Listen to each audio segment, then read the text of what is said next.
Cheetah Girls, Mean Girls, Girlfriends?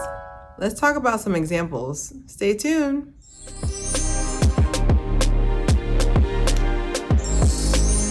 All right, welcome back to another episode of Claire here. We are continuing Women's Month, and we are continuing our theme of friendship this week. So I'm going to be stating a couple of I'm going to be stating some shows that remind me of the examples we talked about on Monday. Let me go through that list again. So the list is, we have MCS, Main Character Syndrome, Devil's Advocate, Low Self-Esteem / False Ego. Let's call it Pseudo Ego. And we have Elitist, and then we have Self-Centered.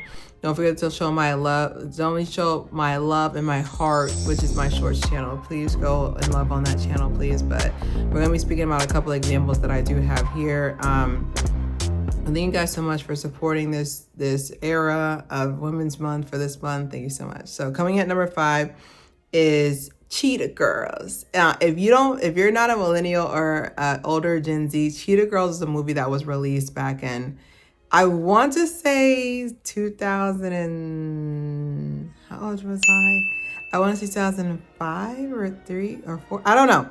Whenever I was 14, whenever I was 12 to 14, around that age, but basically older 2000s it was released. And basically what ended up happening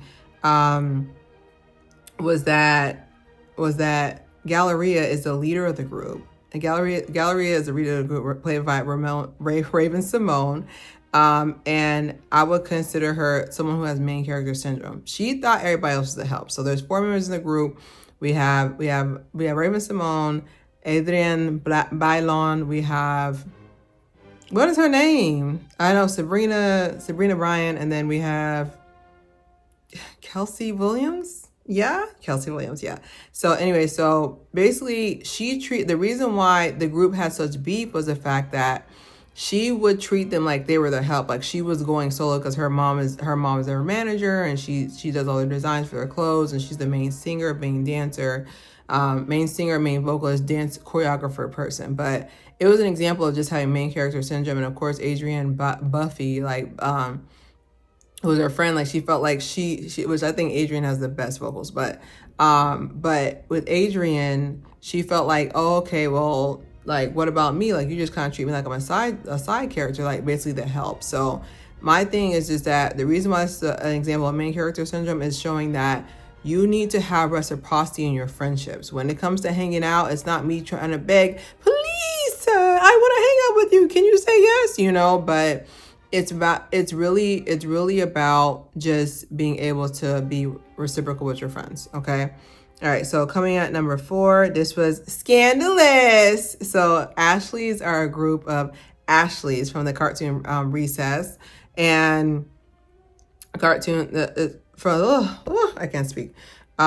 Basically the 4 of them all have Ashley. I Ashley A, except you Ashley S to be in our clique. Basically everybody whose name is Ashley. And the reason why this is an example of Devil's Advocate is the fact that with them, there was no loyalty. So as soon as one of the Ashleys, like the lead Ashley, the blonde one, as soon as one of the Ashleys got kicked out of the group because I think it was, did they find out she shopped somewhere, or she had something frivolous? This is your elementary kids. Okay, these are elementary school kids. But they found out that she was not as fashionable as they were, so they kicked her out of the Ashley's clubhouse, right? And so the reason why this example of Devil's Advocate is show that, like, hey, like, I thought we were friends. Like, you're trying to sit here and tell me that some of the members of the group were just like, she said, hey, can I come back in? And then some of the members of the group were just like, well, I don't really know if we should even let you in, So in that same regard, there was something so crazy about the fact that you think this person is your friend, and yet yet when it's time to truly have their back, you abandon them last minute. So that's why I said, like, this Devil's Advocate, like I had like the biggest issue with that too, with the show, that the Ashleys were, no offense, but they would, be mean to people together, but all of a sudden as Devil's Advocate, because it's just like, should we really let her in the crew? Should we really let her in the crew because she's not wearing the latest fashion? Should we really let her in the crew? So with it being Devil's Advocate, that's why I said, like, it's one of the top archetypes that I do not like, or traits that I don't like in women friendships. Don't get me for saying females in the comments, but that is one of the things that I don't like women in friendships, because to me, there's a difference between criticism, like just holding your friend's feet to the fire, versus you being a devil's advocate and you picking and choosing when you want to support something. Because I remember one of the other members of the Ashleys had it where she wanted something to be accepted, and it's like, oh, okay, so we can accept that, but you're not going to accept me doing this thing, but we can accept her doing that. Got it. Gotcha. So that was the example. I don't think I have any other examples for devil's advocate with the Ashleys, because they're pretty tight, parentheses, fakely tight. But just the definition of devil's advocate is the fact that I like, whenever people use it in conversation, I was like, oh, I know this person's about to be trifling. It's like a warning. It's like devil's advocate. I was like, ooh, this person's about to be trifling. They're about to tell me something that I don't want to hear. Anyways, so this one is going to be example of low self-esteem, Carrie Bradshaw. So she's from the show. I'm going to do an hour-long conversation, and I'm just getting started when it comes to Carrie Bradshaw. So there's a show called Blank in the City, and the show revolves around 4 singles who are trying to, make it in New York, one of the biggest cities to not find love in, because everybody's playing. But basically, Carrie Bradshaw's character, not Sarah Jessica Parker, Carrie Bradshaw's character is the perfect example of low self-esteem. No one dislikes Carrie Bradshaw more than Carrie Bradshaw. Okay, I need you to know that. I know that sounds weird, but I was like, ain't nobody out liking her. Okay, so throughout her journey, she went from I'm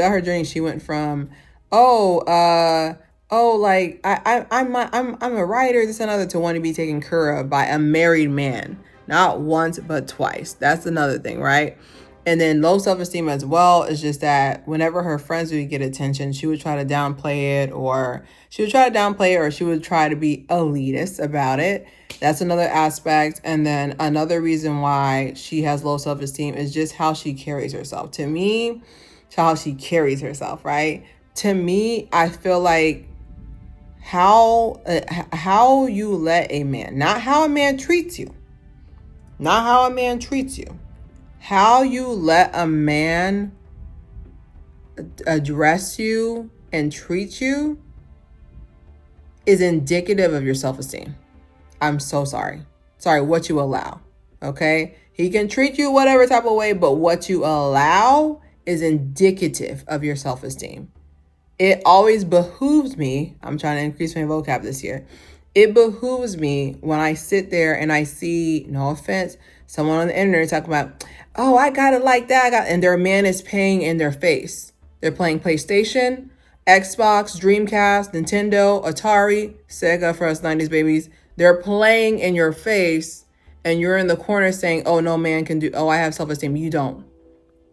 Self-esteem is love of oneself. You do not love yourself. So I would say 99% of the plot of sex, can't say that, Blank in the City, SATC, 90% of the plot is because of her low self-esteem. Okay, even with her job title she ends up taking, her writing a column for spicy stuff, and her saying, oh, well, I didn't really want to do that, or like everything is based on low self-esteem. All right, and it's good for TV, but it's not a good example that I would want anybody that I love following, because she does not love herself. When you love yourself, you do not let people treat you any type of way. Okay, so coming at number 2, this is elitist. This is Girlfriends, right? So Girlfriends, for people who don't know, so Girlfriends is a story about 4 single women of color. And basically, they all have different jobs, and this is going to be important. They all have different job titles they have. So Maya is a paralegal secretary, I'm not sure, for Joan, who is a barred lawyer. Tony is a real estate agent, and then Lynn is Lynn. Like she has a couple of high degrees, but she doesn't know what to do with them. Okay, but anyway, so I want you to keep it in spec. So Maya is, she's very much of, she's herself, right? She's Maya. Okay, heck yes. Okay, but with Maya is not who Joan considers elite. And it's shown when Maya has her wedding, and Joan the whole time is hating the whole time, because she's just like, I don't know why you do this, I don't know why you do that. The main issue is the fact that with women like Joan who are elitists, they feel like they are endowed. They are endowed one husband. Well, like they're endowed certain things that they feel like other demographics, other classes are not allowed to have. So with Maya getting a husband compared to Joan being perpetually single of her own accord. We can talk about that in one day. But with her being perpetually single of her own accord, she feels as though someone of Maya's caliber doesn't deserve to be married, because she's hood and she's too real, and she likes fried chicken and hot sauce.